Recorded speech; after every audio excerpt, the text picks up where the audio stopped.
मैंने अपना net connection check किया, वो भी काम कर रहा है।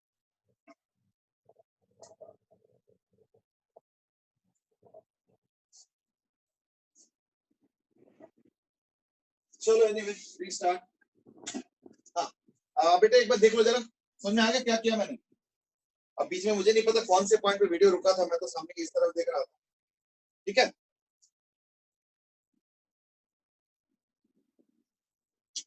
भाई एक बार जस्ट चेक कर लो, बाद में आगे बढ़ना चाहूंगा।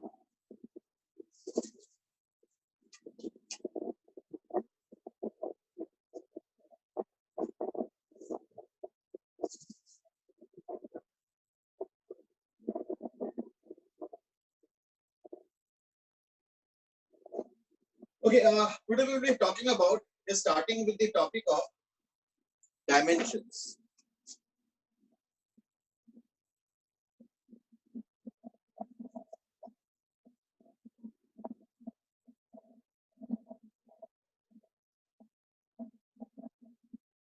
Today we will be starting with the topic of dimensions. Actually देखा जाए तो you know इसकी इंपॉर्टेंस इसलिए है क्योंकि जनरली मेंस में तो ऑलमोस्ट हर साल एक क्वेश्चन आता है ना, ऑलमोस्ट हर साल एक क्वेश्चन आता है, और एडवांस में भी हर 2-3 साल में एक आध क्वेश्चन आ ही जाता है। ठीक है ना, तो देयरफॉर इसकी इंपॉर्टेंस रिलेटिवली कम है, बट क्योंकि आते हैं, आते रहते हैं, तो देयरफॉर जीरो इंपॉर्टेंस तो नहीं कर सकते। ठीक है ना, that's why we study this topic. Otherwise ये टॉपिक तो वैसे खुद ही कर सकते हैं।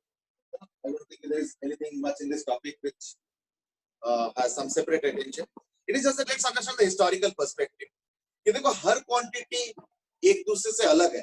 जैसे मान लो अगर मैं बोलूंगा कि मैं 9, अब क्या बोला, किलोमीटर बोला, केजी बोला, सेकंड बोला, कुछ तो पता होना चाहिए ना कि मैं 9 सेकंड ये जो भी कुछ किया, मैं 9 मीटर ट्रैवल किया, मैं 9 मीटर पर सेकंड स्पीड से ट्रैवल किया। तो देखो ईच क्वांटिटी इज डिफाइंड और represented by its own unit. लेकिन धीरे धीरे फिजिसिस्ट को, या कहना चाहिए साइंटिस्ट को, हमें, बट क्योंकि साइंस बोलते इनिशियली फिजिक्स का ही ज्यादा डेवलपमेंट हुआ था, केमिस्ट्री तो बहुत पुराना है, बायोलॉजी तो शायद उससे भी पुराना है, तो क्योंकि फिजिक्स वालों ने ही ज्यादा डेवलप किया मॉडर्न साइंस को, देयरफॉर फिजिसिस्ट ही मैं कह रहा हूँ, वैसे इन जनरल में साइंटिस्ट कहना चाह रहा हूँ, साइंटिस्टों ने एक चीज रियलाइज किया कि कुछ ज्यादा यूनिट्स है, हर नया क्वांटिटी एक नया यूनिट, ये होना है, अदरवाइज वो क्वांटिटी नया ही क्यों माना जा रहा है जब उसके यूनिट ही अलग ना हो, अगर सेम होता है तो। So therefore साइंटिस्टों को लगा कि नहीं, यूनिट्स तो अलग होने चाहिए, बिल्कुल बात सही है, और इसी से पता चलता है कि हाँ ये क्वांटिटी अलग है। लेकिन इतने ज्यादा यूनिट्स कौन याद करेगा, है नहीं, एक लिमिट आता है ना, सैचुरेशन आता है, फिर मिक्सअप होने लगता है, and so on. Therefore to get rid of that problem, scientists thought कि why not look at only those very very fundamental things। Fundamental किसको बोलेंगे, जो कि दूसरों के टर्म्स में डिफाइनेबल ना हो, जिसका अपना खुद का एक स्टैंडिंग। ठीक है, तो जैसे मान लो अगर मैं लेंथ और एरिया देखता हूं, तो एरिया देखो product of two lengths. You might say नहीं, एक तो लेंथ और एक ब्रेड्थ है, बट ठीक है वो तो एक जस्ट डिस्टिंग्विश करने के लिए है, but primarily they both are lengths, है या नहीं? So therefore length is fundamental but area can not be treated as fundamental.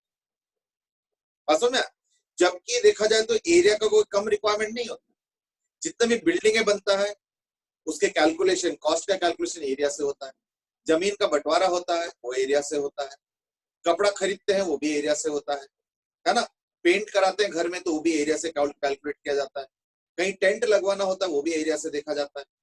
तो therefore area is not so less important, it is just that it is not so fundamental। इसलिए ऐसी और भी discussion किया जा सकता है, but then let's cut short the discussion. ऐसे साइंटिस्टों ने एक लिस्ट बनाया जिसमें सिर्फ फंडामेंटल क्वांटिटीज है। फंडामेंटल मतलब जो कि दूसरे के टर्म्स में ना ये एक्सप्रेस करके खुद का एक अपना स्टैंडिंग खोजे। जैसे अब साइंटिस्टों ने डिफाइन कर दिया लेंथ। अच्छा, यूनिट के साथ डिस्टिंग्विश करने के लिए उन्होंने बोला एक काम करो, इसको थोड़ा सा ना और फॉर्मली रखो, जैसे स्क्वायर ब्रैकेट के अंदर रखो, है ना, एंड सो ऑन। तो कुछ कुछ सिंपल सिंपल चीजें उन्होंने बताया। तो ये हो गया लेंथ। फिर टाइम, तो टी। ठीक है, अब देखो वेलोसिटी फंडामेंटल नहीं माना जा रहा है, जबकि ये देखो velocity is very important to our daily life. लेकिन क्योंकि velocity is what distance by time या डिस्प्लेसमेंट बाय टाइम, तो लेंथ और टाइम से रिलेटेड है, तो यानी वेलोसिटी को साइड में रखना, and so on so on so forth for many other quantities also. Length हो गया, टाइम हो गया, उसके बाद मास हो गया, कैपिटल है, फिर करंट हो गया, ठीक है, ये फिर आ गया टेम्परेचर, टेम्परेचर मतलब केल्विन बेसिकली, है ना, ये फिर लुमिनस इंटेंसिटी यानी कितना ब्राइटनेस है लाइट का, लुमिनस इंटेंसिटी, तो ये इसके लिए रख दिया गया कैंडेला, ठीक है, और फिर रखा गया अमाउंट ऑफ सब्सटेंस, ये तो खैर केमिस्ट्री को ध्यान में रखते हुए किया गया, दैट इज मोल। तो लगभग समझ लो कि अगर मैं ये साथ देख लेता हूं, तो in that case I can express every other quantity with the help of some multiple power this that of these quantities, so therefore these are called as the fundamental quantities and these are the dimensions, यानी मैं दुनिया के हर quantity को मैं इनके terms में express कर सकता हूं। जैसे to start up the discussion, velocity होता है मीटर पर सेकंड, यूनिट के टर्म्स में हम क्या लिखेंगे, हम लिखेंगे वेलोसिटी को एज मीटर पर सेकंड, ये हो गया इसका यूटिलिटी। एक्सेलरेशन है ना, वैसे तो मीटर पर सेकंड स्क्वायर, तो मैं लिखूंगा L T minus, and therefore as many number of units after this you have beyond these quantities, all those will be expressed as some powers of these only. I have only one question to ask before I move on, and that is why was this selected, whereas current तो actually charge by time है या नहीं, current क्या है, charge upon time, है ना, rate of flow of charge, तो charge upon time, तो उस लॉजिक से करंट के जगह चार्ज होना चाहिए था, ठीक है। Don't open the microphone very easily, just type करके बताओ कि करंट को क्यों रखा गया है इस लिस्ट में, है ना, इस लिस्ट में देखो करंट को रखा गया है ना कि charge, what is the reason, ठीक है, जल्दी आंसर करो।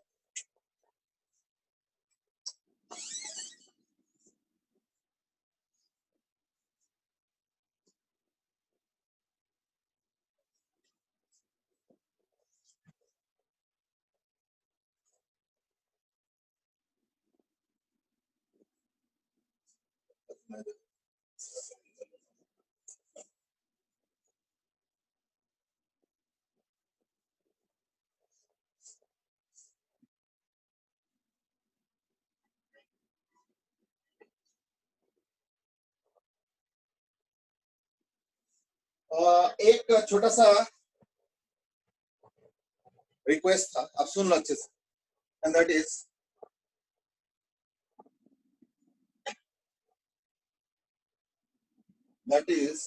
देखो कई बैचेस में जब क्लासेस हो रहे हैं ना, उसमें बहुत रेस्ट्रिक्शंस रखा गया, समझ लो ना, जैसे मान लो being a host I have so many rights in the sense कि इसमें मैं सबको ब्लॉक कर सकता हूँ, मैसेजेस ब्लॉक कर सकता हूँ, किसी पर्टिकुलर स्टूडेंट का भी मैसेजेस ब्लॉक कर सकता हूँ, है ना, या उसका वीडियो ऑडियो जो भी है, मतलब बहुत कुछ ब्लॉकेबल है यहाँ, लेकिन सिर्फ सुपर 30 के क्लासेस में कोई ब्लॉक नहीं किया, जब मैंने एक भी सिंगल चीज ब्लॉक नहीं, सब अनब्लॉक, ठीक है ना, but that's the positive side, there is a negative side also कि इसके मिसयूज मत करो, ठीक है ना।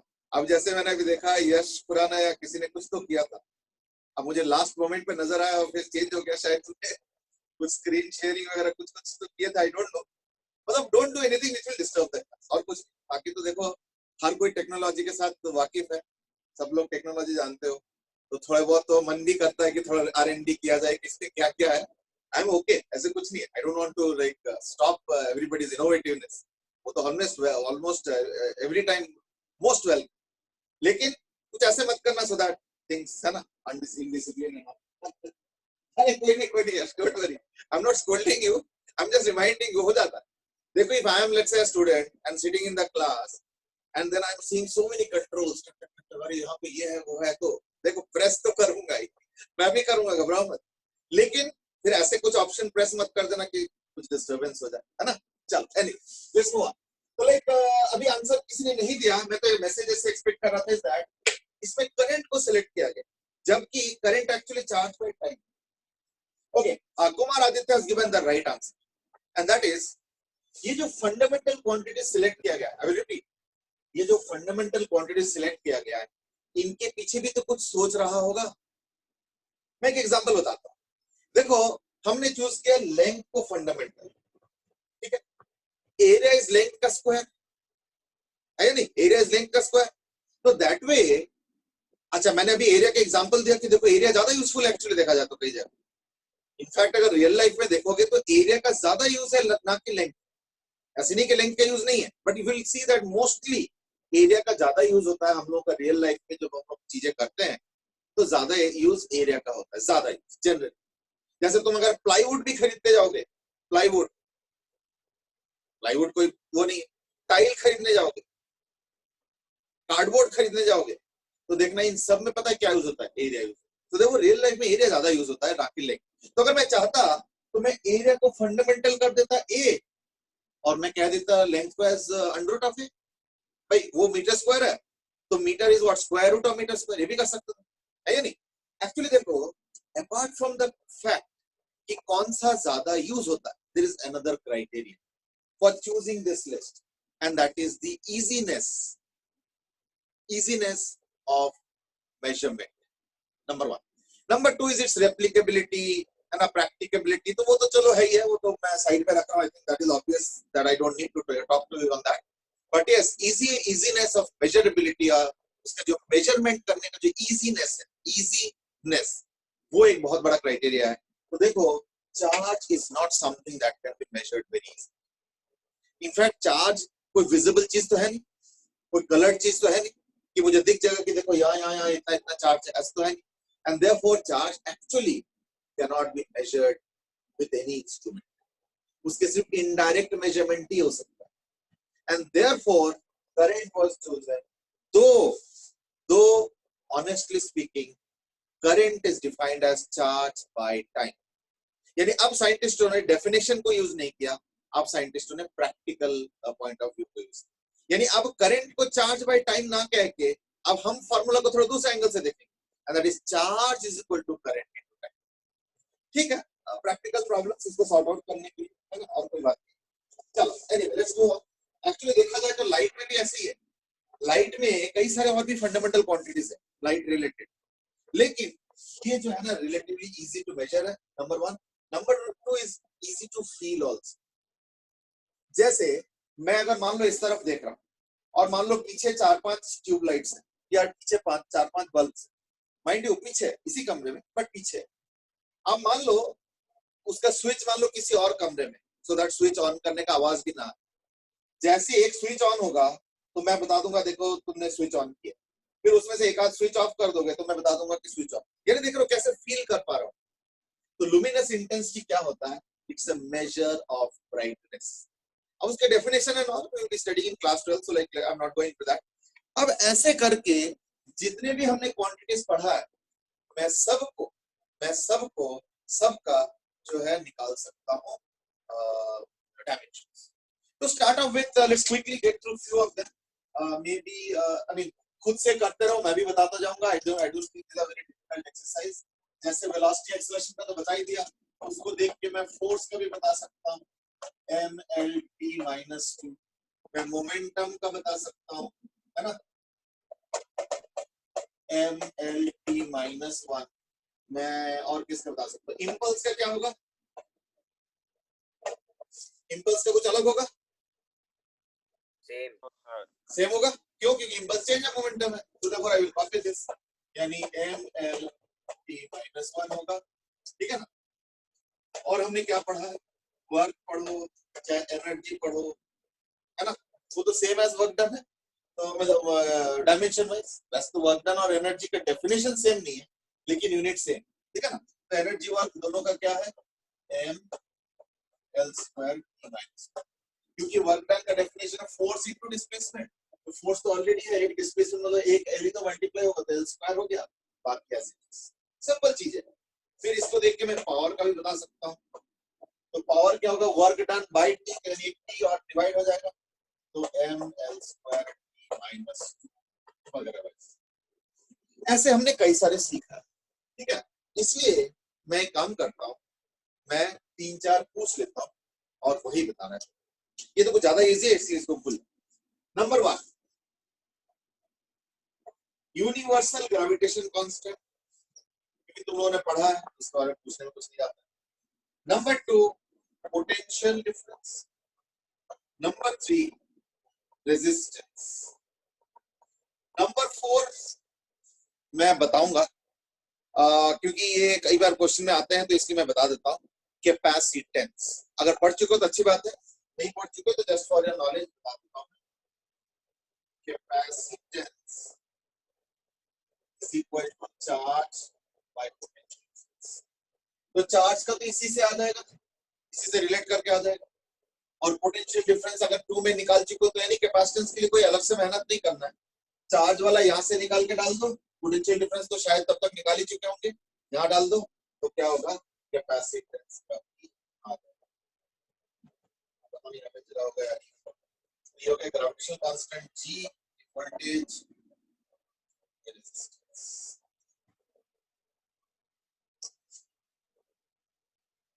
ठीक है, हाँ जी, तो एक करके शुरू करो। कैपिटल जी का सबसे पहले बताओ।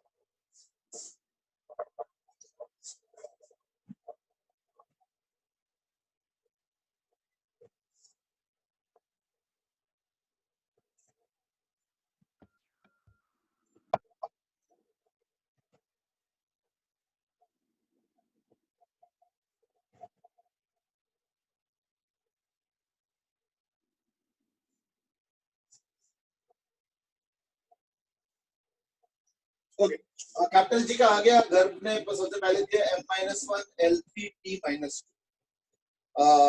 अच्छा रहता है कि सारे एक साथ देते, बट चलो कोई बात नहीं, अच्छा एक एक करके देना, एक एक करके दो, कोई बात ठीक है। केतव ने भी वही आंसर दिया है, M-1 L3T-2। I think it's okay. जब सबका सेम आंसर आ रहा था, I am sure must be same only, correct answer. चलो, दो जने ने दो का दे दिया, तो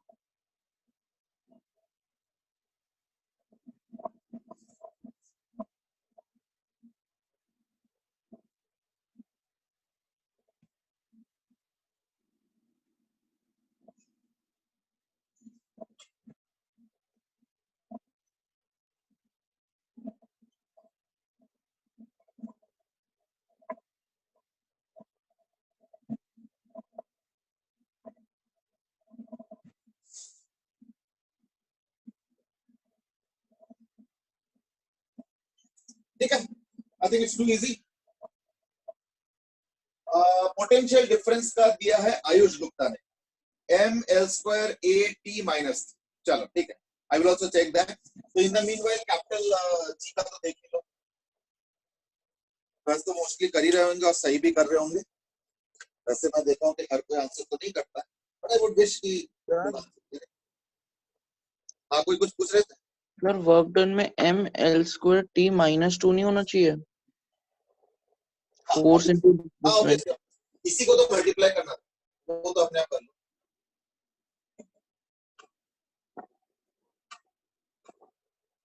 ऑब्वियसली फोर्स को डिस्प्लेसमेंट से मल्टीप्लाई किया तो T⁻² will remain the same, ठीक है। पावर में ठीक। अच्छा, वो पावर में भी गड़बड़ हो गया, मैं तो इसी को देखने गया है ना।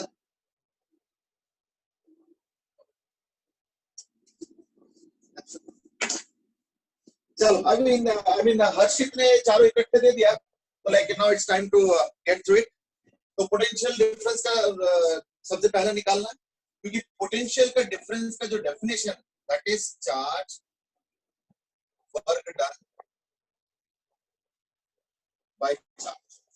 तो पोटेंशियल का डेफिनेशन है work done per unit charge, तो W बाई Q। तो W तो यही है, वर्क ML2T-2। अच्छा, ये चेंज कर लेना, है ना। कई लोग हो सकते हैं नोट भी कर रहे होंगे, तो ये ठीक कर लेना, ये मैंने गलत लिखा था। तो this is work done upon charge. अब देखो करेंट होता है A and that is equal to charge by time, तो चार्ज होगा A इंटू टी, है ना। So therefore by A into T, ये हो गया, यानी equal to M L square A minus 1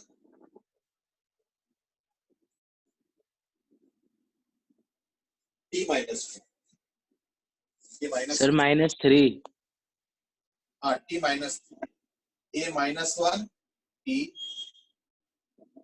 minus 3, ठीक है ना, दिख रहा है। चलो एनीवे आई थिंक अब तो समझ में आ गया, ठीक है। तो like M L square A minus 1 T minus 3, तो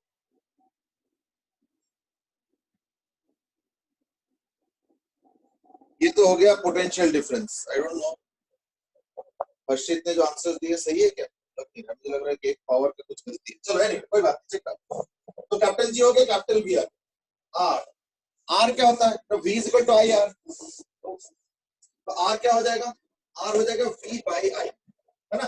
तो आर हो गया V बाई आई, V का निकल चुका है, आई तो नथिंग बट A, यानी एक A डिवाइड हो जाएगा, यानी यहाँ पे एक एक्स्ट्रा हो जाएगा, M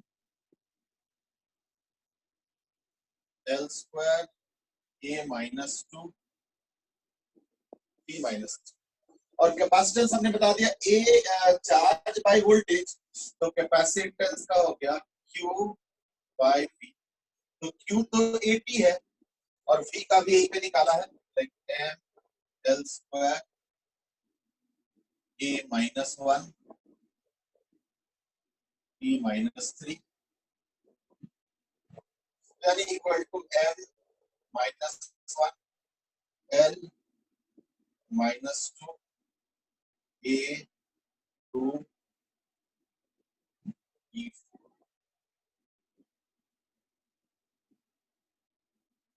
ठीक है ना, एक बार चेक करते जाओ। So that's the answer.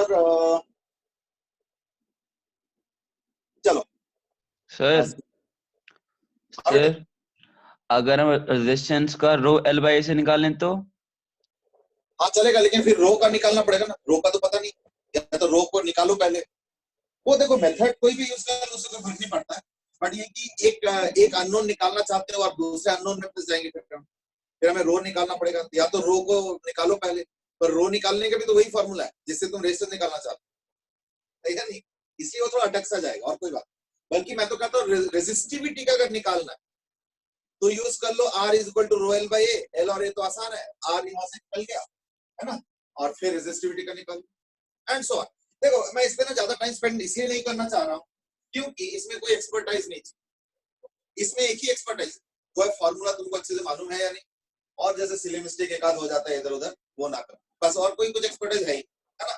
तो therefore I think as you will know more and more formula in class 11 and कुछ तो देखो क्लास 10 तक सीख के आए हो, तो उनसे रिलेटेड जितने भी सब निकाल लो, जैसे फ्रीक्वेंसी हो गया, है ना, एंड सो ऑन, और भी तमाम जो भी चीजें पढ़े हो, मतलब उसमें क्या बोलते हैं 10 तक, वो सारा निकाल लो, और 11th 12th में जैसे जैसे नए नए क्वांटिटीज बढ़ते जाओगे इतना वो भी निकलता जाएगा। तो there is nothing in that, I mean, but is a query and that is, क्या डायमेंशंस का बस एक यही है कि बहुत सारे नए नए क्वांटिटीज या नए नए यूनिट्स की जरूरत नहीं पड़ेगा, तो यानी कोई भी नया क्वांटिटी भी अगर आएगा फिजिक्स में, मतलब so that so called science, physics में क्यों कंसंट्रेटेड रहूं मैं, कोई भी साइंस में नया क्वांटिटी आएगा तो क्या इन्हीं के टर्म्स में बता सकते हैं? द आंसर इज दैट जरूर इनसे कुछ ना कुछ रिलेट करके हम बता सकते हैं।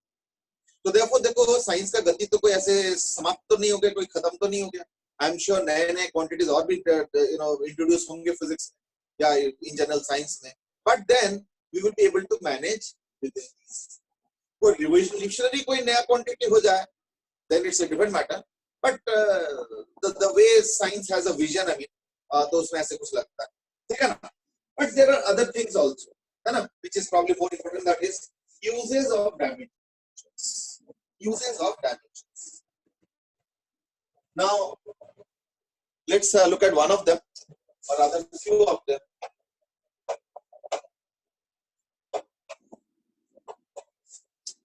Number one is to verify formula. मैं एक बहुत ही इजी एग्जांपल से स्टार्ट कर रहा हूँ.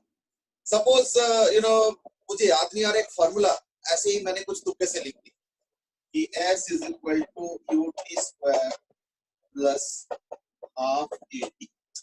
अब मान लो मैंने गलती से लिखा, अब ये सही है या गलत है ना, because this example is too easy, should not make you think अरे हाँ ये तो हमें वैसे ही पता है, इसको याद करने वाला नहीं याद करने वाला क्या. बट देन देखो ऐसे ना और भी इक्वेशंस सीखोगे 11th 12th में, जो इक्वेशंस उतना भी आसान नहीं. तो कई बार थोड़े लंबे लंबे इक्वेशंस होते हैं, फॉर्मूले होते हैं जिनको याद करने में ऐसा कोई दिक्कत नहीं. देखो 8 10 20 क्वेश्चन करते हो तो वैसे ही याद हो जाता है, कोई अलग से याद करने की जरूरत पड़ता नहीं. बट जैसे 3-4 महीने निकल जाता है, अरे यार वो स्क्वायर था या क्यूब था, ऐसे टाइप के छोटे छोटे याद आने में दिक्कत, तो याद करने में दिक्कत होती है. तो वहां पे जो है हम लोग तुरंत मेथड ऑफ डायमेंशन यूज करके चेक कर सकते हैं. Now you might obviously ask the question in your mind is that क्या ये चेकिंग फुल प्रूफ है? अनफॉर्चुनेटली फुल प्रूफ तो भाई नहीं. अब कैसे है और कैसे नहीं है, दो एग्जांपल में साथ साथ बताता हूँ, उससे तुमको आइडिया लग जाएगा कि s इज इक्वल टू. अब मान लो ये जो फॉर्मूले होते हैं they must be consistent dimensionally. यानी फॉर्मूला सही तब माना जाएगा जब एक फॉर्मूला डायमेंशनली कंसिस्टेंट हो. यानी दो चीजें है उसमें. Number one is that left hand side और राइट हैंड साइड में डायमेंशन सेम हो, यानी dimensions of LHS must be equal to RHS. Now that is if there is a single formula. जैसे सपोज अगर u का value 0 कर दो तो s is equal to half at square. Simply इधर s है उधर half at square, तो वो भी एक सिंगल क्वांटिटी, ये भी एक सिंगल क्वांटिटी. लेकिन इसमें दो चीजें हैं, तो इन दैट केस एक दूसरा रूल भी है, and that is called as principle of homogeneity.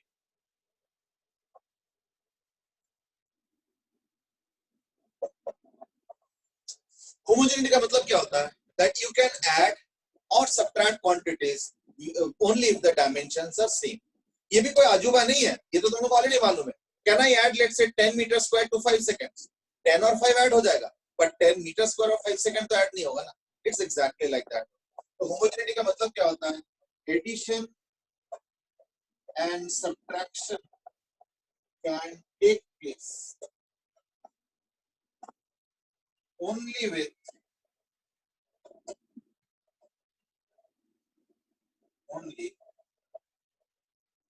if dimensions are same.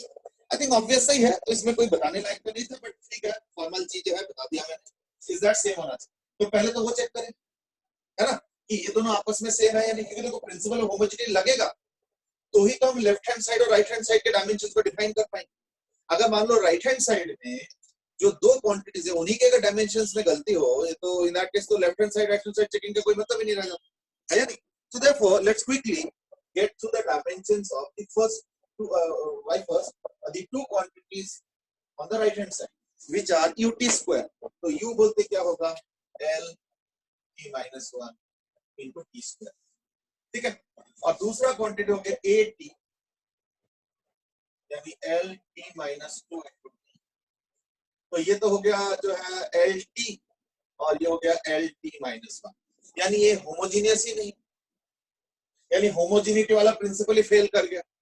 तो left hand side right hand side जो कंसिस्टेंसी ऑफ डायमेंशंस है ऑन बोथ साइड्स वो चेक करने की जरूरत ही नहीं है. इनफैक्ट चेक करोगे भी कैसे, है या नहीं. तो therefore this equation has to be incorrect. Now therefore अगर मान लो बाय चांस कोई पावर शावर ये सब में दिक्कत आता है, तो in that case you can do a quick cross check. कई बार तो इनफैक्ट जब फॉर्मूला हम या कोई क्वेश्चन सॉल्व करते हैं उसको भी हम लोग चेक कर लेते हैं डायमेंशन से, कि कहीं कोई सिली मिस्टेक तो नहीं हुआ, कि कोई क्वांटिटी ऊपर नीचे बाय चांस होता है ना कई बार इक्वेशन के इधर उधर करने के चक्कर में तो नहीं हुआ. ये सब भी चेक करने में जो है डायमेंशंस हेल्प करते हैं. But that is like a different stage. I mean we will come to that little later on. अभी देखो डायमेंशन का जो वेरीफाई फार्मूला, क्या ये फुल प्रूफ मेथड है? The answer is full proof तो नहीं है. मैं एग्जांपल बताता हूं. यानी अब जो मैं बता रहा हूं वो है उसका लिमिटेशंस. ठीक है ना. So I am now talking about the limitation.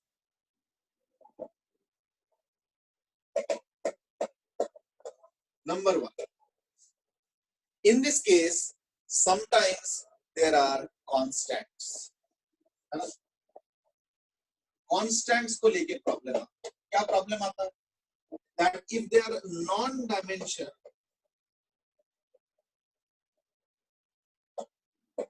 एक और वर्ड भी यूज किया जाता है, that is called as dimensionless. तब तो सहूलियत हो जाता है।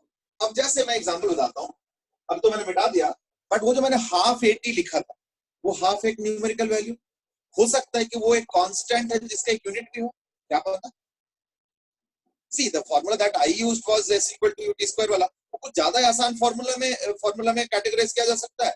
therefore I don't think you will have all these doubts, but the moment you go to slightly higher level formula, तो एक हाफ है, मान लो एक 3 है, या इवन एक 1 भी है, 1 मतलब तुमको पता ही नहीं चलेगा, वो कांस्टेंट डायमेंशनलेस है, इसका क्या प्रूफ? ये क्या मानो, क्या तुमको पता है? तो therefore प्रॉब्लम हो जाता है कई बार, खास करके अगर कांस्टेंट्स नॉन डायमेंशनल यानी डायमेंशनलेस ना हो। अगर उसके अंदर भी डायमेंशंस है, तो या तो उसके बारे में तुमको नॉलेज हो, तब तो चलो उसको पुट करके फिर चेक करो, और तुमको पता ही नहीं कि वो जो हाफ है उसका एक्चुअली खुद का कुछ डायमेंशंस, तो तुम तो उसको हाफ को हाफ ही ले रहे हो, एज ए न्यूमेरिकल वैल्यू ले रहे हो, डायमेंशन तो पुट कर नहीं रहे हो, तो इन दैट केस वो चेकिंग फ्लॉड, यानी इसके लिमिटेशंस भी है कांस्टेंट्स को लेकर, है नहीं? तो that is one. Number 2 is that, मैं इसका एग्जांपल बताता हूं।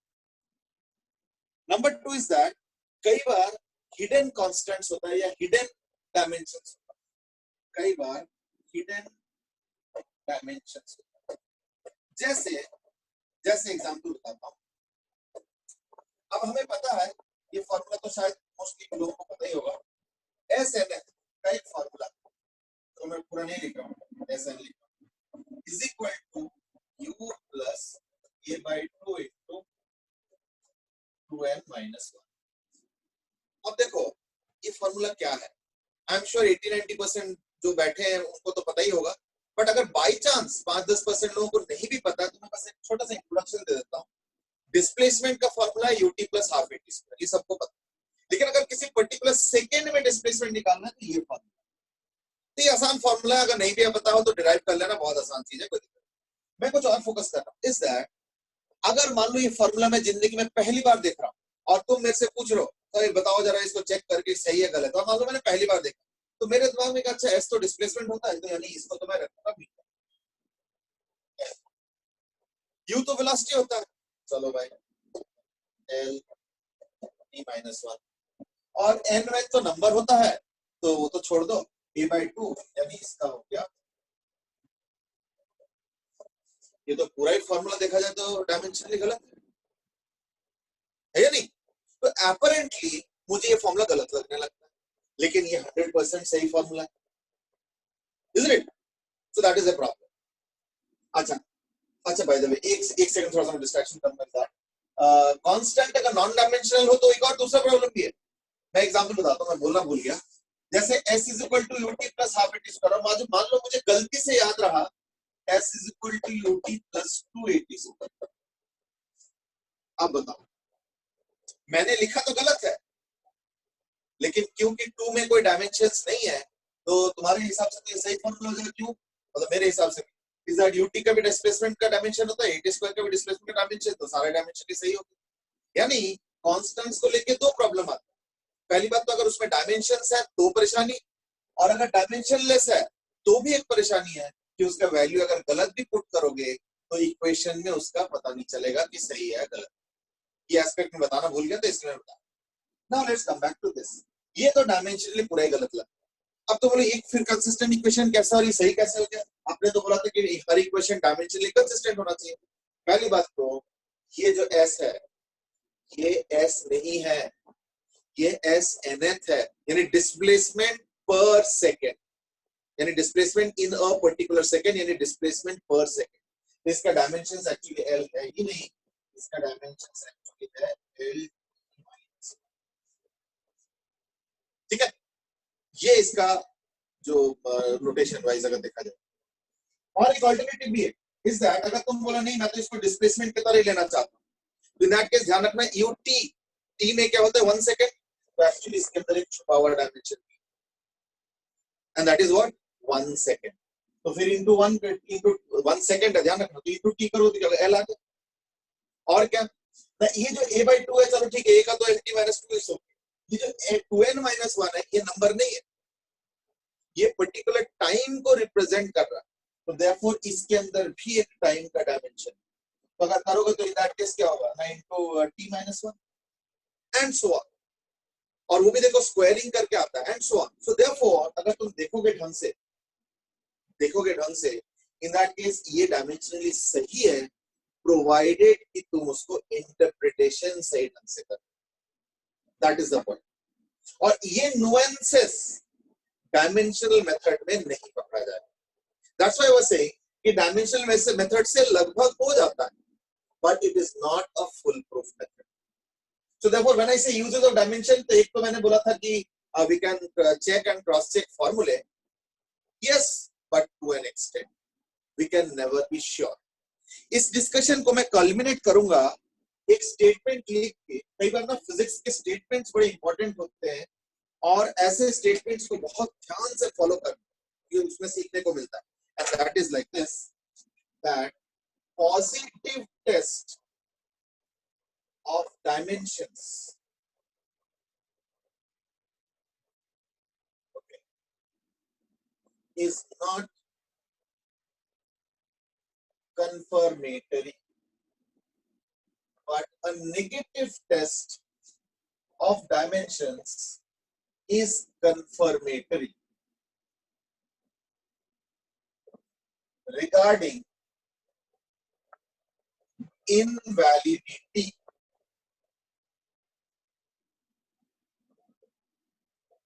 of equation. कहने मतलब समझो, अगर एक इक्वेशन डायमेंशनली करेक्ट है, तो इक्वेशन करेक्ट होगा ऐसे कोई गारंटी तो हम नहीं ले सकते. क्यों? जैसे मैंने बोला ना, 280² डायमेंशनली तो करेक्ट है, लेकिन इक्वेशन गलत है या नहीं. लेकिन अगर इक्वेशन नेगेटिव टेस्ट का मतलब होता है डायमेंशनली सही नहीं है, अगर तो डायमेंशनली सही नहीं होना is a confirmatory test regarding what, कि ये इक्वेशन तो पक्का गलत. That's the point. Provided, again there is a catch, and that is कोई छुपा हुआ डायमेंशनल कांस्टेंट्स ना हो. ये देखो, कोई छुपा हुआ डायमेंशनल कांस्टेंट होगा तो इक्वेशन को देख के अपरेंटली तुमको पता ही नहीं चलेगा. So these are some of the issues regarding checking whether an equation is correct or wrong. Second usefulness of dimensions, uses of dimension. Second, ये तो first वाले का limitation बता. Second is derivation of equations. जैसे बहुत classic का derivation है, और वो है यूजिंग वो है रिगार्डिंग पेंडुलम का, भी बहुत आसान है, तो इसमें पहले बता देता हूं, but after that will go into something. That is, suppose मुझे टाइम पीरियड में पेंडुलम निकालना है, और मैं गेस कर रहा हूं, मैं असेस कर रहा हूं कि टाइम पीरियड ऑफ पेंडुलम क्या क्या चीज पे डिपेंड कर सकता है.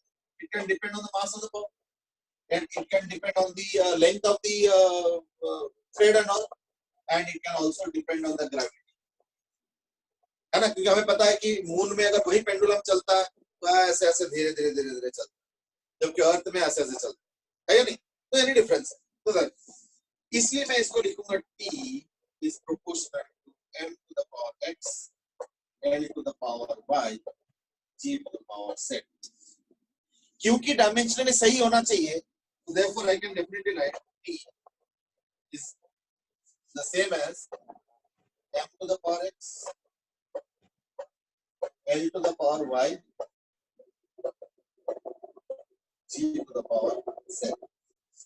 जब ये लिख लूंगा, उसके बाद मैं क्या करूंगा, क्योंकि डायमेंशनली कंसिस्टेंट होने चाहिए, तो देयरफॉर मैं क्या करूंगा, दोनों के डायमेंशंस को मैच करूं. तो मैं देख रहा हूं कि लेफ्ट हैंड साइड में तो m है ही, तो ये हो जाएगा m to the power x, l to the power y plus z, e to the power minus z. यहाँ पे तो m to the power 0, l to the power 0, t to the power 1, और ये कंसिस्टेंट होना चाहिए. तो इससे पता क्या चल गया, x equal to 0, z is equal to minus half, और y is equal to half. अब ये पता चल गया. जैसे ही पता चलेगा तो मैं फिर इसमें इक्वेशन आराम से लिख सकता हूँ. है नहीं? इक्वेशन क्या लिखूंगा? बड़ा सिंपल सा है, and that is T is proportional to m to the power 0, L to the power half, और G to the power minus, यानी T is proportional to under root of. इसका भी लिमिटेशन है, वो भी कांस्टेंट रिलेटेड ही है.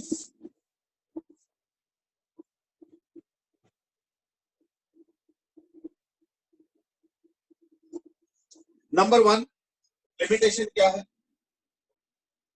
Number 1, no formula having plus और minus, ये नहीं कर सकता, कैनॉट बी डिराइव्ड.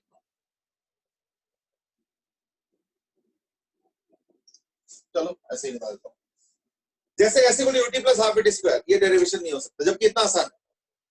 उससे कॉम्प्लिकेटेड हो जाएंगे डायमेंशन से डेरिवेशन, लेकिन वो नहीं हो पाएगी, उसमें plus minus. So therefore formula should be only of the form some quantity to the power x, some quantity to the power y, some quantity to the power z, etc. यानी सिर्फ powers of product के form में होना चाहिए तो ही derive कर पाएंगे, otherwise नहीं कर पाएंगे.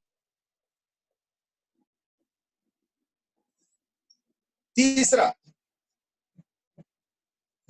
exotic mathematical operations like sine, trigonometric, log, exponential cannot be. तो log, जिस फॉर्मूला में log है, फिर trigonometric related formula, exponential formula, etc. cannot be derived. ये हम नहीं कर सकते. ये log का एक्सप्रेशन कहां से लेके आएंगे? लेकिन log रिलेटेड डिस्कशन मैं करूंगा बाद में इसी के कंटेक्स्ट में, बट फॉर्मूला डिराइव नहीं होगा. चौथा, डेरिवेशन रिलेटेड ही बताओ. चौथा क्या है? चौथा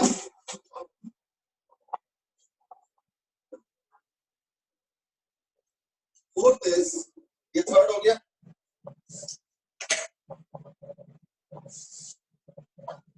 fourth is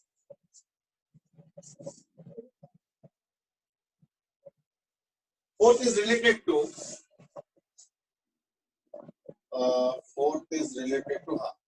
constants must be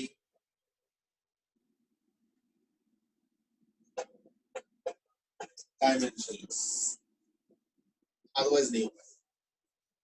तो ये कुछ लिमिटेशंस हैं, इनके अंदर ही हमें वर्कआउट करना है ना. I hope you have got a feel of what I am doing here. तो अब तुम बोलोगे ये फॉर्मूला डिराइव थोड़ी होगा, ये तो प्रोपोर्शनलिटी हुआ. बिल्कुल बात सही है.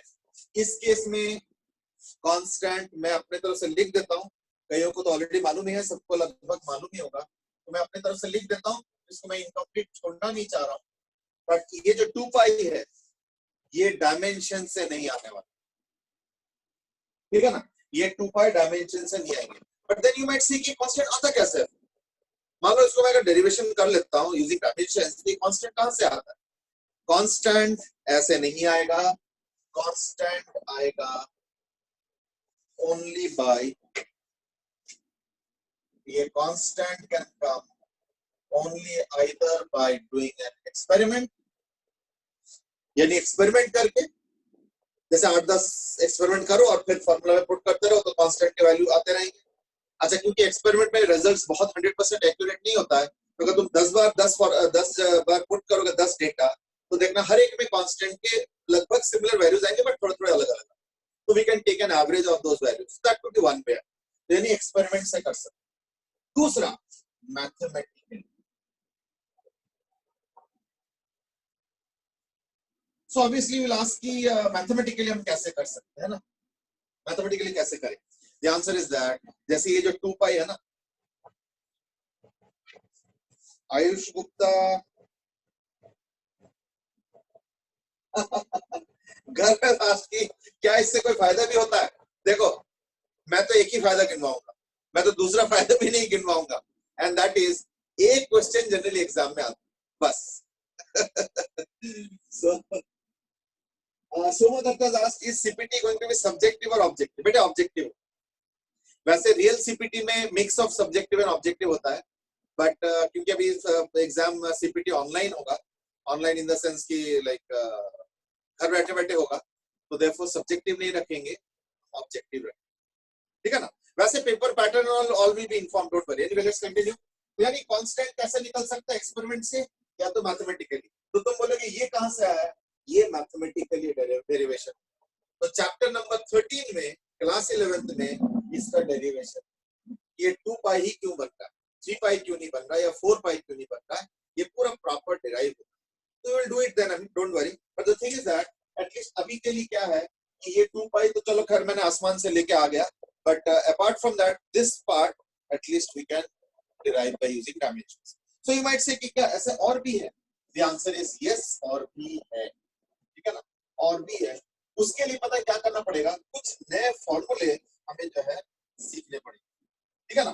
थोड़े से हमें नए फॉर्मूले सीखने पड़ेंगे, तो मैं एक तो बता देता हूँ, so that at least you can make a list. Number 1 थोड़ा लिखते जाओ, मैं फॉर्मूला लिखूंगा पहले। Number 1 some dimensions. By the way मैं एक चीज कह देना चाहूंगा इज दैट कोई भी डायमेंशंस याद करने की कोशिश मत करो। इतने साल हो गए, मुझे मुश्किल से 8-10 डायमेंशन याद आता है, इतने साल हो, बाकी कुछ भी याद करने की जरूरत नहीं है। जितना नेचुरल तरीके से याद हो जाता है अच्छी बात है, नहीं तो कोई जरूरत नहीं है। फॉर्मूले सिंपल सिंपल होते हैं, फिजिक्स में ज्यादा कॉम्प्लिकेटेड होता नहीं है, उन्हीं को लेके देखना आंसर आ जाए, कोई याद करने की जरूरत नहीं। पहला स्प्रिंग कांस्टेंट,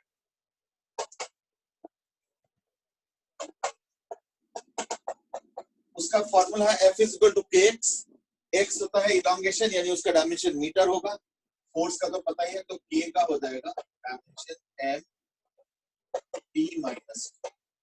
कैसे f हो गया mlt माइनस 2, और वो x वाला नीचे आ जाएगा तो ll कैंसिल हो गया, तो mt माइनस 2 ये एक डिराइव कर। दूसरा लिख लो, दूसरा लिख लो,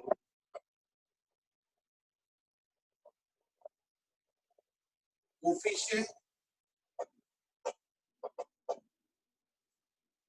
ऑफ विस्कोसिटी। उसके लिए फॉर्मूला है F is equal to eta A B by L.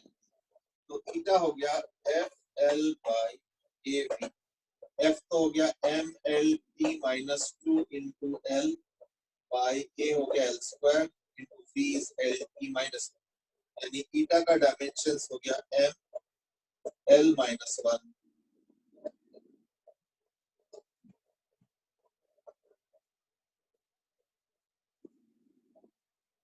M L minus 1 T minus 1, ठीक है। दो चार ऐसे बस पता कर लो और कोई बात नहीं।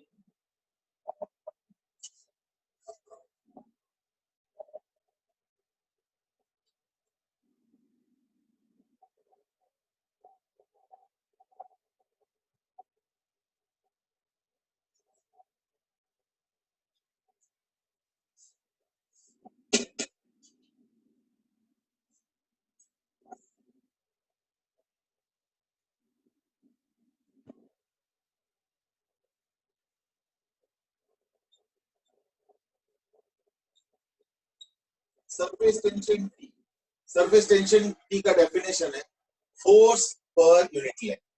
तो फोर्स का तो mlt माइनस 2 पर unit length is equal to mt minus 2। अच्छा, इसमें इस कंटेक्स्ट में मैं बताना चाहूंगा या पूछना चाहूंगा इज दैट, पूछना चाहूंगा इज दैट क्या दो अलग अलग क्वांटिटीज के डायमेंशन सेम हो सकते हैं? तो देखो तुम्हारे सामने एक एग्जांपल है, ये टोटली अलग क्वांटिटी स्प्रिंग कांस्टेंट, टोटली अलग क्वांटिटी स्प्रिंग से रिलेटेड, सॉलिड से रिलेटेड, और ये सरफेस टेंशन, ये लिक्विड का फिनोमेना है, और देखो उसका डायमेंशन और इसका डायमेंशन सेम, यानी दो अलग अलग क्वांटिटीज के डायमेंशंस याद रखना सेम ही हो सकता है, ठीक है ना। अच्छा, ये मैंने बता दिया। और एक तुम लोगों को केमिस्ट्री में जो ज्यादा जरूरत पड़ेगा बस, बट मैं बता देता हूँ, and that is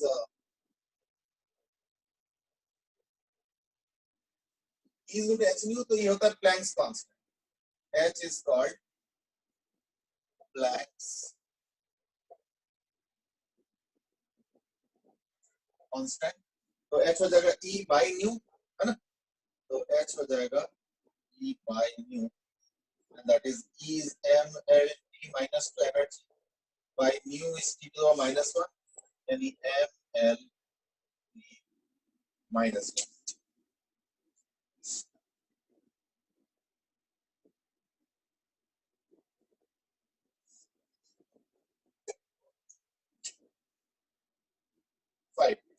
C is called as specific heat. इसके लिए फॉर्मूला है, and that is Q is equal to mc theta. मैं थोड़ा बता देता हूँ क्या है फॉर्मूला में. Q is heat energy,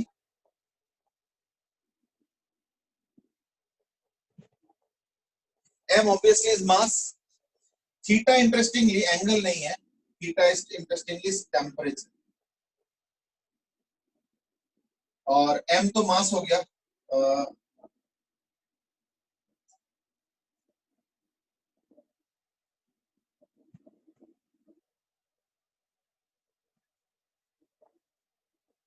specific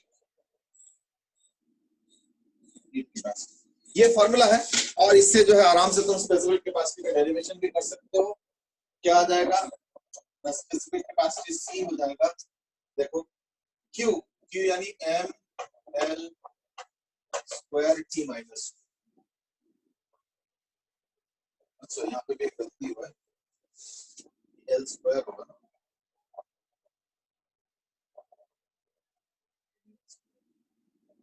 तो जो क्या देख लेना, ये छोटे मोटे चीज चलते रहेंगे. तो लाइक Q हो गया हीट बाय m और टेम्परेचर, ठीक है. तो therefore it will become equal to L square T minus 2 K minus 2.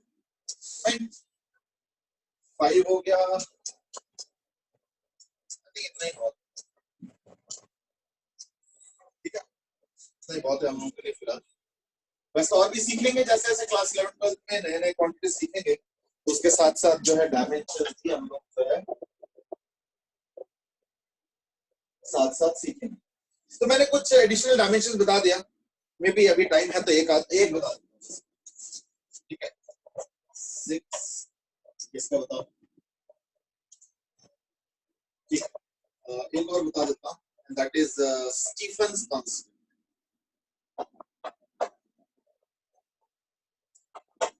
इसका सिंबल है सिग्मा.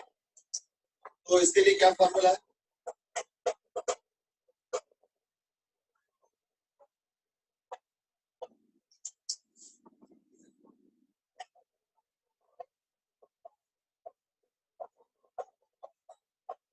बाकी क्योंकि ऑब्वियस हो गया, अब इसलिए बता नहीं रहा, मतलब मैं ओरली बता दूं, लिख नहीं रहा.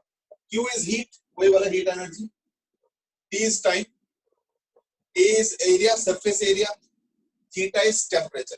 तो देखो आसान हो गया, यानी m l square T minus 2 by L square A4.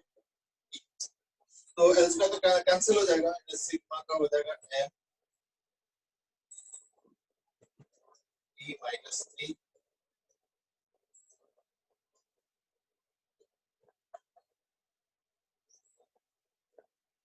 ठीक है ना, एंड सो ऑन. तो इस तरीके से क्या है कि मैंने एक यूटिलिटी बताया डायमेंशन का, और वो है चेकिंग फॉर्मूला.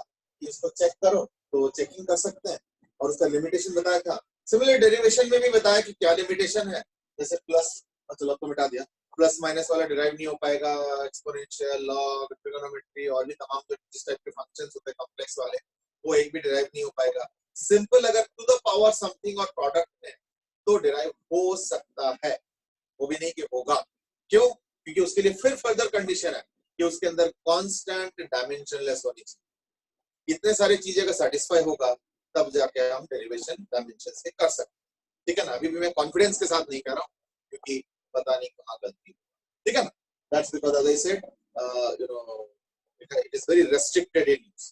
तो ऑब्वियसली अगर एग्जाम में आते हैं तो ऑब्वियसली वही वाले एग्जांपल्स आएंगे जहां पे उसके लिमिटेड यूज बोला मैं, लिमिटेड यूज है, ठीक है ना.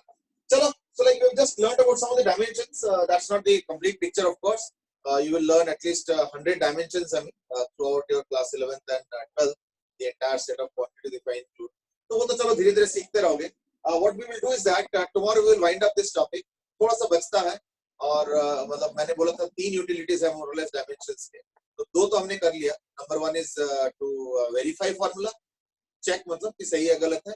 Number 2 is to derive formula, तो एक दो और डेरिवेशन के एग्जांपल्स हम देख लेंगे, ठीक है ना. और number 3 and the final one will be to find out the relationship between different units.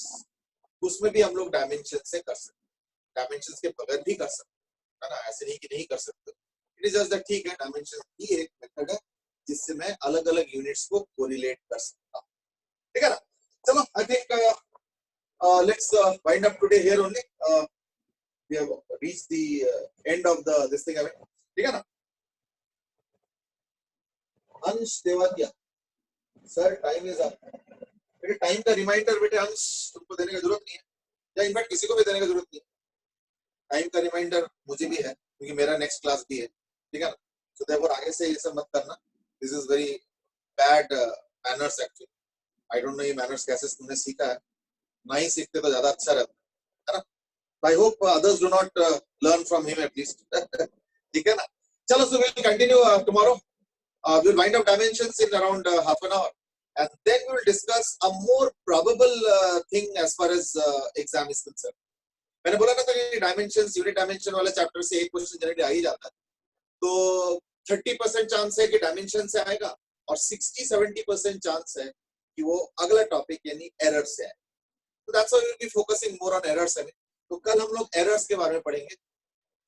Error, गलती. सो यू माइट सी गलती के बारे में पढ़ी क्यों है. गलती मत करो, है ना. इंटरेस्टिंगली जो एरर्स के बारे में हम कल पढ़ेंगे वो वाला गलती नहीं है कि जैसे मैं कई बार क्या हूँ, जैसे इसमें टू लगाना भूल गया था, ये सब होते रहते. वो गलती की बात नहीं कर रहा. उसमें तो माना जाता है कि वी आर परफेक्ट. उसके बाद के गलती से ये क्या कॉन्ट्रडिक्टरी बात कर रहे हो. एक तरफ से आप कह रहे हो परफेक्ट और फिर कह रहे हो गलती, ये कुछ गड़बड़ बता रहे हो आप, है ना. तो चलो कोई नहीं, देखते हैं इसमें क्या गड़बड़ है और क्या सही है ना. कल करेंगे डिस्कस इसमें. चलो आज के लिए इतना ही. विल कंटिन्यू टुमारो, ठीक है. चलो bye, have a good day. Thank you sir. Thank you, bye bye.